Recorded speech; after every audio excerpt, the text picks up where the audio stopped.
అపోస్తుల కార్యములు 11వ అధ్యాయం 22వ వచనం. 11వ అధ్యాయం 22వ వచనం. వారిని గూర్చిన సమాచారము యెరూషలేములోనున్న సంఘము వారు విని బర్నబాను అంతియొకయ వరకు పంపిరి. అతడు వచ్చి దేవుని కృప చూచి సంతోషించి ప్రభువును స్థిర హృదయముతో హత్తుకొనవలనని అందరినీ హెచ్చరించెను. చాలు. ఏం చేయాలంట? ప్రభువుని ఎలా ఆరాధించాలంట? స్థిర హృదయముతో హత్తుకొనవలనని అందరినీ హెచ్చరించెను. ఎవరు హెచ్చరించారు అంటే వారు మొదట 22వ వచనం చూస్తే వారిని గూర్చిన సమాచారము ఎవరిని గూర్చి అనేది తెలియదు. ఫలానా వారు అన్నప్పుడు వినేవారు ఏమంటారు? ఎవరు అని అడుగుతారు. అవునా? ఇక్కడ ఎవరు అని తెలియాలి అంటే ఆ విషయాన్ని మనం కొద్దిగా అర్థం చేసుకోవలసిన వారమై ఉన్నాం. ఇక్కడ పౌలును బర్నబాయు గురించి మాట్లాడుతున్నది. ప్రత్యేకముగా బర్నబా గురించి మాట్లాడటం జరుగుతుంది. ఇక్కడ ఏమని తెలియజేస్తుందంటే వానిని గూర్చి, ఎవరిని గూర్చి అంటే బర్నబాని గూర్చిన వార్త, సమాచారము, ఆయన పరిచర్య చేస్తున్న విధానము. అక్కడ ఉన్నటువంటి అందరూ కూడా 21వ వచనంలో ప్రభు హస్తము వారికి తోడైయుండను గనుక అనేకులు ప్రభువు తట్టు తిరిగిరి. నమ్మిన వారు అనేకులు ఏం చేశారంట? ప్రభువు తట్టు తిరిగారంట. కారణం ఏంటంటే అక్కడ బలమైన సువార్త అందించబడింది. అక్కడ బలమైన సువార్త అందించబడింది. ఎవరి ద్వారా అందించబడింది అంటే వారిని గూర్చిన సమాచారము. ఎవరంటే బర్నబాను గూర్చిన సమాచారము. యెరూషలేములో ఉన్న సంఘపు వారు విని, యెరూషలేములో ఉన్న సంఘపు వారు బర్నబాను గురించి విన్నారంట. విని బర్నబాను అంతియొకయ వరకు పంపిరి. అతడు పరిచర్యని బలంగా అందిస్తున్న సమయంలో అతన్ని అంతియొకయ ప్రాంతానికి వెళ్ళమని, పరిచర్య చేయమని పంపించారు. అతడు వచ్చి, చూడండి 23వ వచనం, అతడు వచ్చి దేవుని కృపను చూచి సంతోషించి, అతడు వచ్చాడు ఆ ప్రాంతానికి. అతడు దేవుని కృపను చూచి సంతోషించాడంట. ప్రభువును స్థిర హృదయముతో, ఎలాంటి హృదయం అంట? స్థిరమైన హృదయముతో సంఘము దేవుణ్ణి ఆరాధించాలి అన్న సత్యాన్ని తెలియజేస్తుంది. ఏ హృదయం అంట? స్థిరమైన హృదయం, నిలకడ కలిగి ఉండాలి అని చెప్పి వాక్యము తెలియజేస్తుంది. ఏ విషయంలో నిలకడ కలిగి ఉండాలి? దేవుని ఆరాధించటం నిలకడ కలిగి ఉండాలి. దేవుని స్తుతించటం, దేవుని మహిమపరిచే రీతిగా మనం స్థిరమైన బుద్ధి కలిగి ఉండాలి. అంటే సంఘములో ఏమి లేదనే సంగతి ఇక్కడ అర్థమవుతుంది. బర్నబాకి స్థిరమైన మనసు కలిగిన, హృదయాన్ని కలిగినటువంటి విశ్వాసులు అక్కడ అతనికి కనిపించలేదేమో. ఒకవేళ ఆశీర్వాదం పొందుకోవటానికి వీరికి ఇంకనూ స్థిరమైన బుద్ధి కానీ హృదయం కానీ ఉంటే మరింతగా ఆశీర్వదించబడతారని ఒకవేళ ఆలోచన చేసి ఉంటాడేమో.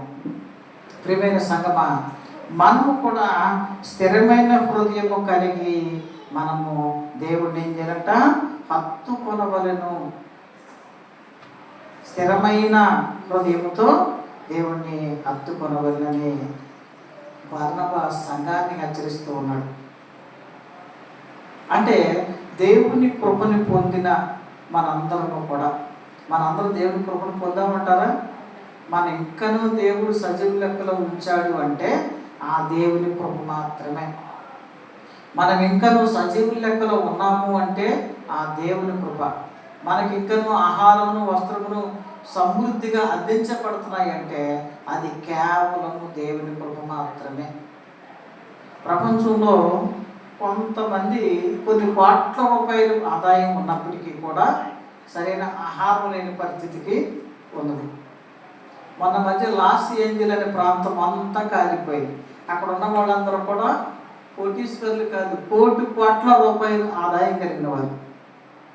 అయినా వాళ్ళకి తినడానికి తిండి లేదు, కట్టుకోవడానికి బట్ట లేదు, ఎలా ఉన్నవాళ్ళు అలాగా ఏమైపోయారు? వారు ఏ ప్రాంతానికి పరిగెట్టగలిగితే, వారు ఏ ప్రాంతానికి వెళ్ళగలిగితే ఆ ప్రాంతానికి పారిపోయారు. ఏమి లేదు వాళ్ళకి, అన్నీ ఉన్నాయి, కానీ దేవుని కృప లేదు అక్కడ.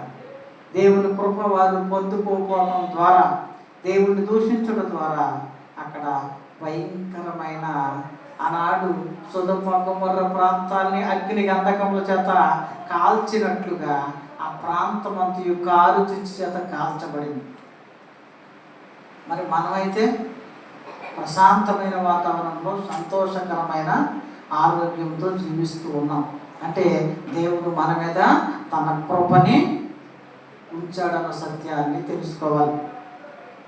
మనం దేవుని కృపను పొందుకుంటున్న మనము ఆ కృపని పోగొట్టుకోకుండా ఎలాంటి హృదయం కలిగి ఉండాలి? స్థిరమైన హృదయం కలిగి ఉండాలి. అంటే మనకు స్థిరమైన హృదయం లేదా అంటే ఖచ్చితంగా సంఘములో ఉన్న బిడ్డలతోటి ఆనాడు బర్నబా మాట్లాడుతున్నారు, స్థిరమైన బుద్ధి కలిగి ఉండండి అని. ఈరోజు నేను కూడా ఆ బర్నబా మాటల్ని జ్ఞాపకం చేస్తూ సంఘములో బిడ్డలు స్థిరమైన హృదయం కలిగి ఉండాలి అని సత్యాన్ని తెలియజేస్తూ ఉన్నాం. స్థిరమైన హృదయం కలిగి ఉండటం అంటే ఎలా కలిగి ఉండాలి? వేటిని విడిచిపెట్టాలి అంటే పాపాన్ని మొదట విడిచిపెట్టాలి. ఏం విడిచిపెట్టాలి? పాపాన్ని విడిచిపెట్టాలి. మనం దేవుని కృప పొందాము, ఇంకనూ పాపంలోనే బ్రతికితే ఉపయోగము లేదు. మనము ఆయన రక్తము చేత పవిత్రపరచబడ్డాం. మరలా పాపంలోకి వెళ్ళిపోకూడదు, మరలా పాపంలోకి పోకూడదు, మరలా పాపం ఆలోచనలు చేయకూడదు, మరలా పాపము తలంపులు మన హృదయంలో పుట్టకూడదు.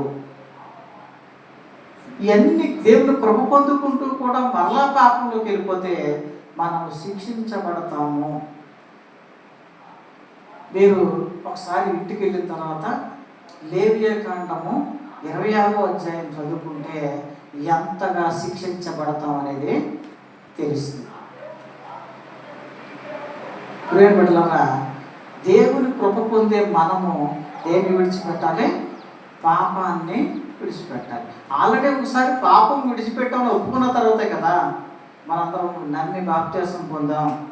మరి మరలా పాపాన్ని విడిచిపెట్టవలసిన అవసరం ఏమున్నది అంటే పూర్వపు పాపాలని విడిచిపెట్టారు, మరలా విడిచిపెట్టిన తర్వాత మరలా పాపములోకి వెళ్ళిపోతే ప్రయోజనము లేదు.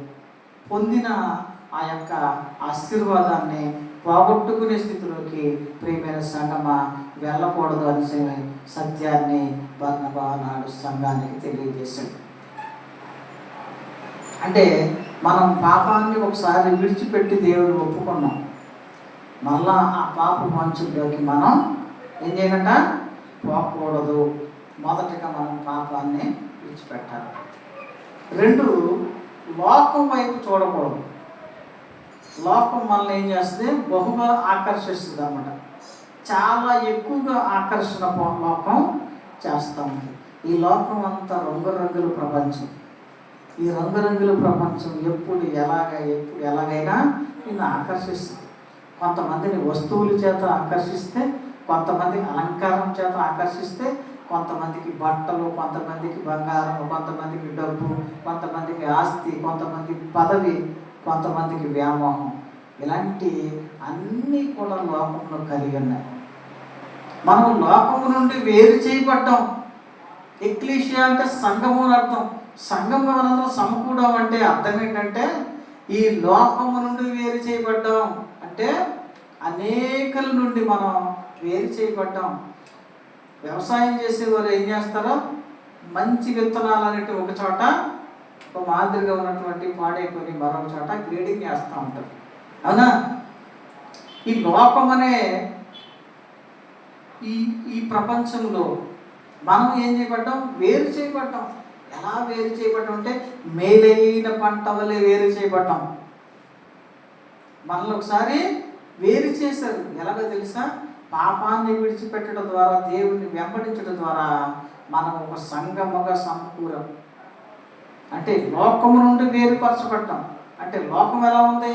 అన్ని ఆశలు కలిగి ఉంది. అన్ని పనులు ఏదంటే అది చేసేయడానికి వారు ఇష్టపడుతూ ఉన్నారు. మనమైతే అలా చేయటానికి ఇష్టపడని వారిగా మనం ఉన్నాం. ఎందుకంటే దేవుని యందు భయభక్తి కలిగి ఉన్నాం కనుక. మరి ఈ రీతిగా దేవుని యందు భయభక్తి కలిగిన మనము మరలా ఏమైపోతున్నాం? ఈ లోకంలో ఉన్నటువంటి వాటి కోసం ఆకర్షితులైపోయాం అనుకో, లోకం మనల్ని ఏం చేస్తుంది? మరింతగా ఆకర్షిస్తుంది. అది ఆకర్షణలో మనము లోకం వైపు, లోకాశల వైపు వెళ్ళిపోయే ప్రమాదం ఉంది. కనుక ఒక భక్తుడు అంటాడు, అయ్యా నా పగాలు ఎక్కువిస్తావేమో, నేను అదిగా తిరిగి మర్చిపోతానేమో. అయ్యా ఒకవేళ నువ్వు తక్కువ ఇస్తే నేను ఆకలి చేత నేను దూషిస్తానేమో. కనుక నువ్వు నాకు ఎలా ఇవి, ఈనాటిది ఆనాటికి ఇవి నేను స్తుతిస్తూనే ఉంటానన్నాడు. అయితే మనమైతే ఏమంటాం? మనమైతే ఒక్కసారిగా నాకు అది తండ్రి ఇది తండ్రి అని అడుగుతుంది. కానీ దేవుని యొక్క భక్తులు ఏమని చెప్తారంటే, ఒకవేళ ఎక్కువైనా తక్కువైనా నేను దూషిస్తానేమో, కనుక నీవు నాకు ఏం దయచేస్తున్నావు? ఏనాటి ఆహారం ఆనాడు మనకు దయచేస్తూనే ఉన్నాడు. నువ్వు కష్టపడినా కష్టపడకపోయినా, నువ్వు బలహీనంగా ఉన్నా బలంగా ఉన్నా, నువ్వు ఏ స్థితిలో ఉన్నా దేవుడు నిన్ను పోషిస్తూ ఉన్నాడు. దేవుని దాన్ని బట్టి స్థితించవలసిన వారినైనా. ప్రియమైన బిడ్డలారా, ఈ లోకములోకి మళ్ళా మనం వెళ్ళకూడదు. ఒకసారి లోకం నుండి వేరు చేయబడ్డాం, మరలా లోకాశల వైపు దయతోటి వెళ్ళొద్దన్న సంగతిని మీ అందరికీ తెలియజేస్తూ ఉన్నాం. మొదటి పాపాన్ని మనం విడిచిపెట్టాలి. రెండవది ఏది? లోకం వైపు మరలా ఆకర్షించబడకూడదు.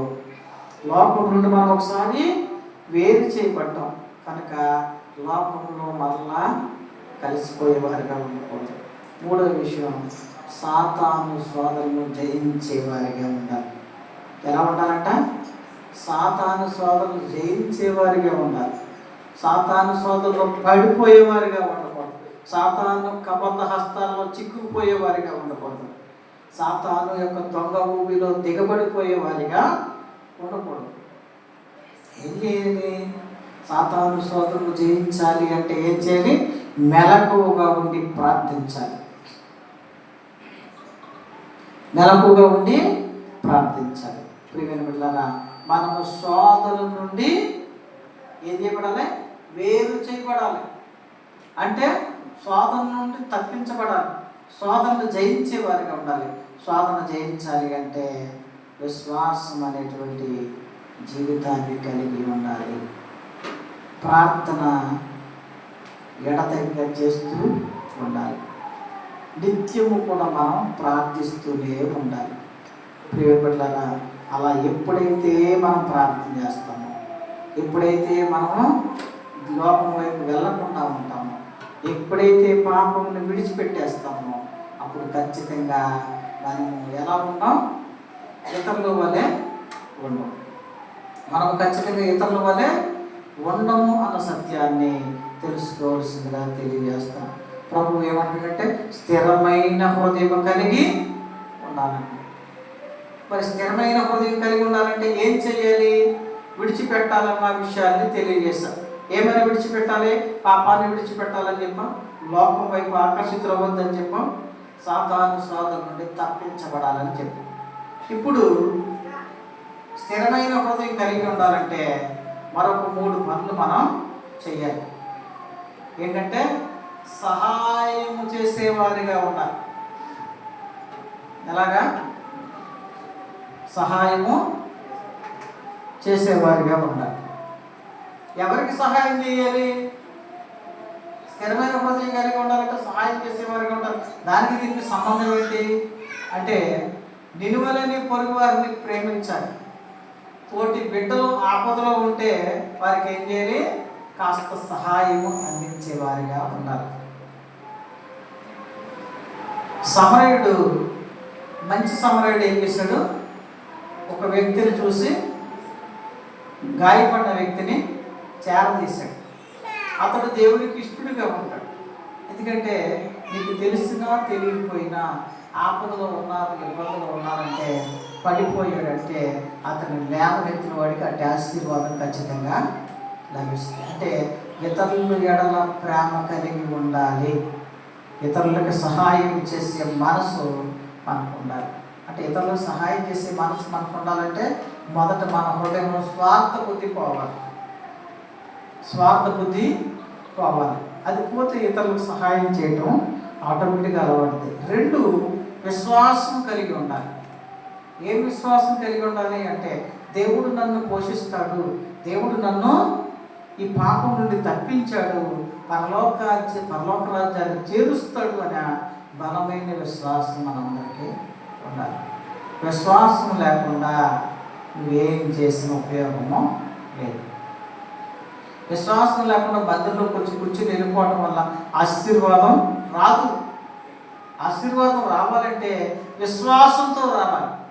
విశ్వాసాన్ని మరింత అభివృద్ధి ఎక్కువగా అయ్యేటట్లు అభివృద్ధి చేసుకోవాలి.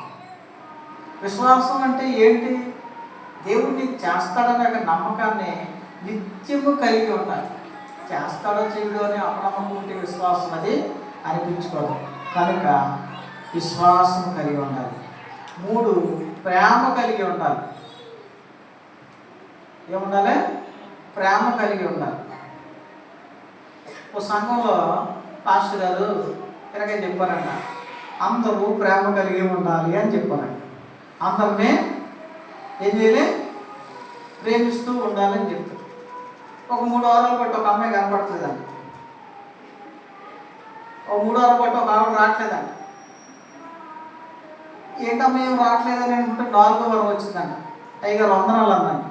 వందనాలు అమ్మా, ఏమైపోయామ్మా చెల్లి ఈ 3 వారాలు కనిపించలేదంటే, మీరు ప్రేమించమన్నారు కదండి, మొన్న ఒకటి ప్రేమించానండి, ప్రేమించాను. 3 వారాల తర్వాత వాడు వెళ్ళిపోయాడు. మరలా మన సంఘంలోకి వచ్చేసిందయ్యా. ఎక్కడికి వచ్చేసిందంట? మన సంఘంలోకి వచ్చేసింది. అయ్యగారు చెప్పింది అది కాదు. అయ్యగారు ఏం చెప్పారంటే నిన్ను వల్ల నీ పొరుగు వారిని ప్రేమించండి అన్నారు. ఎవరిని పడితే వాళ్ళని ప్రేమించినాడు, ఎవరిని పడితే వాళ్ళని వాళ్ళతో పాటు వెళ్ళమని చెప్పలేదు.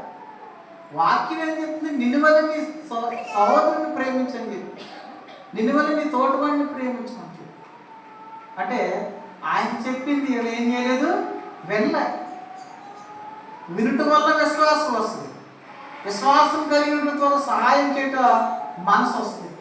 సహాయం చేసే మనసు నీకు ఎప్పుడైతే ఎక్కువ అవుతుందో ఇతరుల పట్ల ప్రేమ కలిగి ఉండటం అనేది అలవాటు. కనుక మనము ఏం చేసేవారిగా ఉండాలి?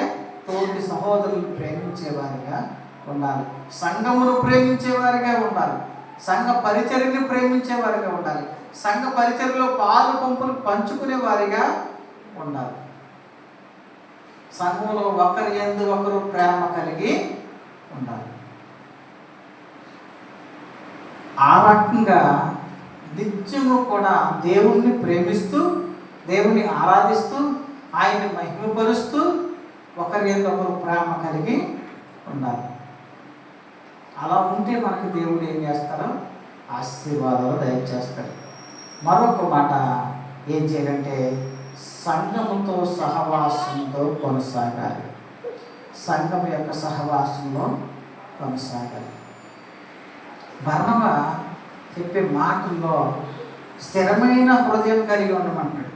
స్థిరమైన హృదయం కలిగి ఉండాలి అంటే ఇప్పటి వరకు నేను చెప్పిన లక్షణాలు మనలో ఉండాలి. సరైన లక్షణాలు మనలో ఉండాలి. ఏ లక్షణాలు ఉండాలి అంటే సంఘముతో సహవాసం చేసే మనసు మనకు ఉండాలి. సంఘంలో జరిగే కార్యక్రమాలలో పాలు పంచుకునే వారిగా ఉండాలి. సంఘంలో చెప్పబడే వాక్యాన్ని వింటూ వాటిని అనుసరించే వారిగా మనం ఉండాలి.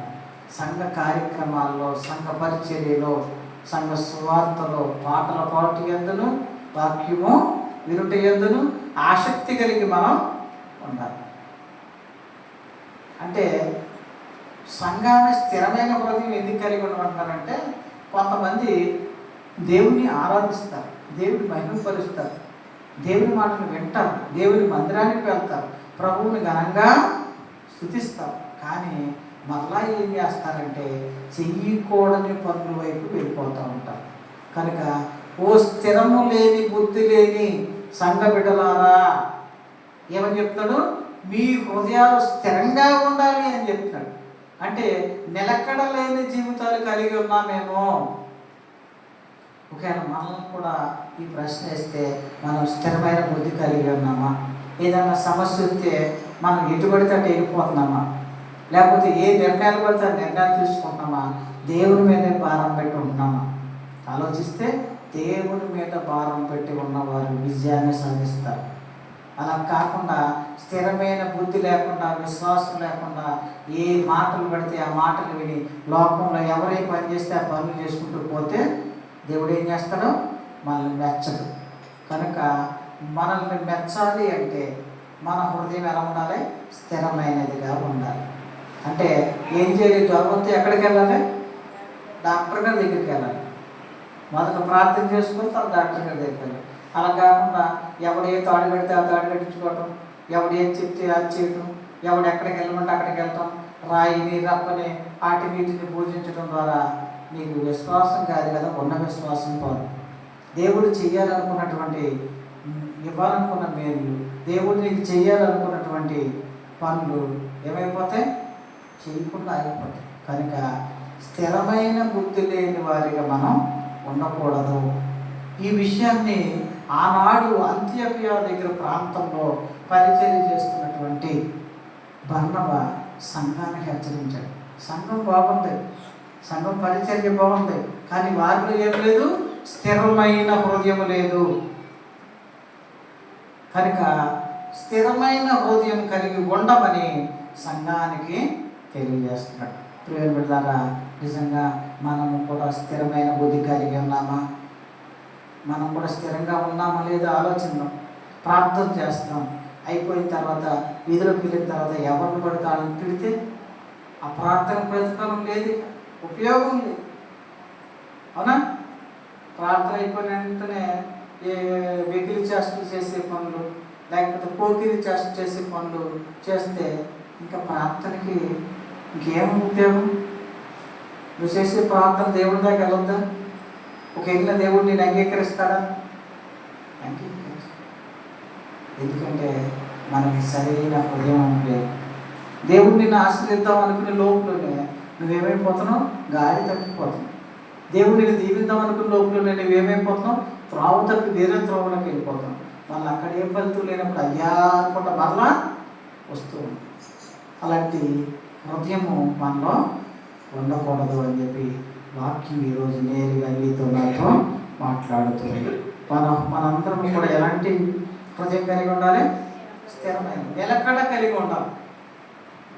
ఎలా ఉండాలి? నిలకడ కలిగి ఉండాలి. కొంతమంది అంటారు ఎక్కడ కాలు అక్కడ కాలు అంటారు అంటారు. అంటారా? అంటారు.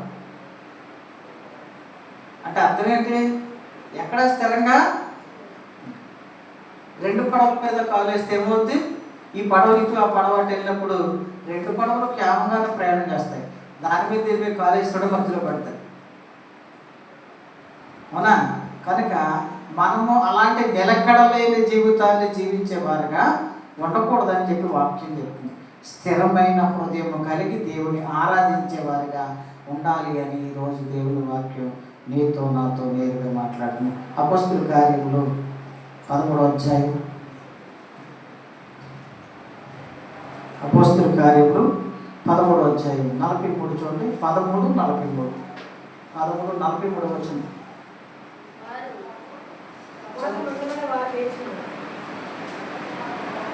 సమాజ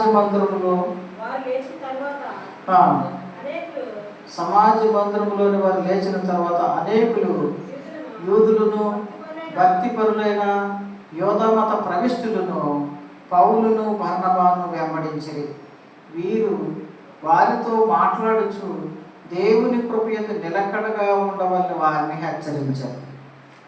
సంఘంలో ఉన్న వాళ్ళు అందరిని ఏం చేశారంట? నిలకడగా ఉండండి అని చెప్పి పౌలు బర్నబాలు హెచ్చరించారు. ఈ హెచ్చరిక ఆనాడు ఆ సంఘపు వారికి కాదు, ఈనాడు వింటున్న మనకి కూడా ఈ హెచ్చరిక చాలా ముఖ్యమైనది. కనుక మనము ఎలా ఉండాలి? స్థిరంగా ఉండాలి, నిలకడగా ఉండాలి. ఈ రెండు మాటల్ని చాలా జాగ్రత్తగా మీరు ఏం చేయాలి? వినాలి, హృదయంలో ఉంచుకోవాలి. అపోస్తుల కార్యములు 5వ అధ్యాయం, అపోస్తుల కార్యములు 5వ అధ్యాయం 14వ వచనం చూడండి. 5:14 చదువు. ప్రజలు వారిని గణపరుచుచుండరి, పురుషులను స్త్రీలను అనేకులు మరి ఎక్కువగా విశ్వాసులై ప్రభువు పక్షంలో చేర్చబడేది. ఎప్పుడో తెలుసా? నిలకడగా ఉన్నప్పుడు, స్థిరమైన హృదయం కలిగి ఉన్నప్పుడు. కనుక మనము అట్టి మనస్సు కలిగి ఉండాలి. 6వ అధ్యాయం 5వ వచనం కూడా చూడండి పక్కనే. ఈ మాట జనసమూహం అంతటికి ఇష్టమైనందున వారు విశ్వాసముతోను పరిశుద్ధాత్మతోను నిండుకొనిన వాడైన స్తెఫను, ఫిలిప్పు, ప్రాకోరు, నికానోరు, తిమోను, పర్మేనాసు, యూదులు మత ప్రవిష్టుడును అంతియోక్య వాడునకు నికోలాసు అను వారిని ఏర్పరచుకొనిరి. వారికి ఏముందంట? ఇప్పుడు చదవబడినటువంటి పేర్లు అందరికీ ఏముంది? వారికి స్థిరమైన భక్తి ఉంది, స్థిరమైన ఆలోచన కలిగిన స్థిరమైన హృదయం ఉంది, నిత్యము కూడా దేవుణ్ణి ఆరాధించే వ్యక్తులుగా ఉన్నారు కనుక వీరిని ఏర్పాటు చేసుకోవడం జరిగింది. ప్రియుల బిడ్డలారా, మరి మన సంఘంలో కూడా మనము కూడా స్థిరమైన బుద్ధి, స్థిరమైన ఆలోచనలు, నిలకడ కలిగి జీవించే జీవితం మనకి ఉంటే దేవుడు మనల్ని కూడా ఏర్పాటు చేసుకోబోతున్నాడు. దేవునికి స్తోత్రం, హల్లెలూయా. అంటే మనకి ఏం కలిగి ఉండాలి? ఏం కలిగి ఉండాలి చెప్పాలి? స్థిరమైన విశ్వాసం కలిగి ఉండాలి, స్థిరమైన హృదయం కలిగి ఉండాలి. మొదట హృదయము అన్నిటికంటే మోసకరమైంది. ఇప్పుడు నీ మాట్లాడేది కాసేపు నీ మాట ఎంతది? అదెంత నువ్వేనవా? ఆలోచించండి ఒకసారి. మనం ఏం చేస్తాం? నెప్పం ఎవరొకటి మీద నెట్టేస్తాం. ఇద్దరు పిల్లలు ఏదైనా చేశారనుకో, ఎవర్రా అంటే ఈడండి అంటారు, లేకపోతే ఏమన్నాడు ఆ మీద పెట్టుకోరు. అవునా? ఆ ఎదుర్కొంటున్న వాళ్ళు ఏం చేస్తారు? ఇది నేను చేయలేదు, ఆడు చేశాడంట. రే బాబు ఏం చేస్తాను అంటే మనం ఏం చేస్తాం? ఇతరుల మీదకే పెట్టేస్తాం. అక్కడ ఏమి లేదు, స్థిరం లేదు. మనకేమి లేదంటే ఇప్పుడు స్థిరం లేదు. కనుక మనకేం కావాలి? స్థిరమైన హృదయం కావాలి. హృదయం ఏంటంటే మోసకరమైంది. హృదయము వ్యాధితో నిండిన కపట కేంద్రము, దానిని గ్రహించుట ఎవరి సాధ్యము? హృదయము వ్యాధితో నిండిన కపట కేంద్రము, దానిని గ్రహించుట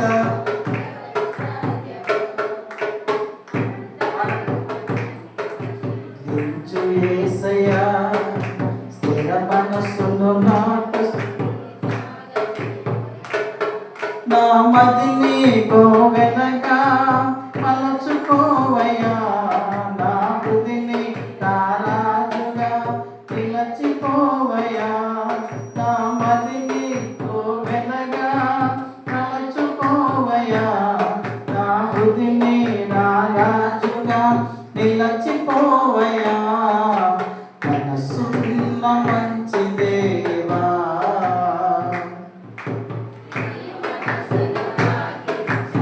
దేవునికి స్తోత్రం. లాస్ట్ ఎవరు పాడారు మీరు అందరూ? నీ మనసును నాకు ఇచ్చావా? మరి దేవుడి మనసును మనం కలిగి ఉన్నామా? దేవుడు ఏం చెప్తాడు? కలిగి లేను కనుక మీరు మరలా మీకు చెప్తున్న స్థిరమైన హృదయమును కలిగి ఉండండి. స్థిరమైన హృదయం కలిగి ఉండండి. అట్టి హృదయం ఎవరైతే కలిగి ఉంటారో దేవుడు ఏం చేస్తారో వారిని